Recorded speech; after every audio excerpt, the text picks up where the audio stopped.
Je suis Bara al-Halabi et j'ai 23 ans. Je suis né en Syrie, avec la guerre. C'est donc un sujet qui me touche beaucoup. J'ai tout laissé tomber pour la révolution. Je voulais montrer au monde ce qu'il se passait en Syrie. Aujourd'hui, je travaille pour l'AFP, qui est une agence de presse mondiale. J'ai pris cette photo le 3 juin 2014.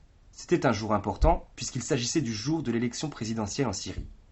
Je me rendais au centre d'Alep, en imaginant bien que des choses pouvaient se passer si Bachar al-Assad était élu, et on était quasiment sûr de sa réélection, même certain. Donc j'y allais, j'étais en voiture, et là j'ai été surpris par une bombe qui est tombée juste à côté de moi. Je me suis arrêté, je suis sorti de mon véhicule, il y avait beaucoup de poussière, mais j'ai aperçu un homme entre les ruines d'un immeuble et une mosquée qui était quasiment effondrée. Cet homme m'a marqué. Il criait en courant vers un camion de secouristes. Le plus choquant, c'est qu'il tenait dans ses bras une petite fille, et j'imagine que ce devait être sa sœur. Elle était inconsciente, peut-être gravement blessée ou déjà morte, je ne savais pas trop. Au final, je ne sais toujours pas ce qu'ils sont devenus.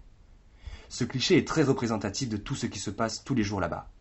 Et je pense qu'il en dit bien plus que je l'imaginais au départ. J'ai remporté un prix international de photojournalisme avec cette photo.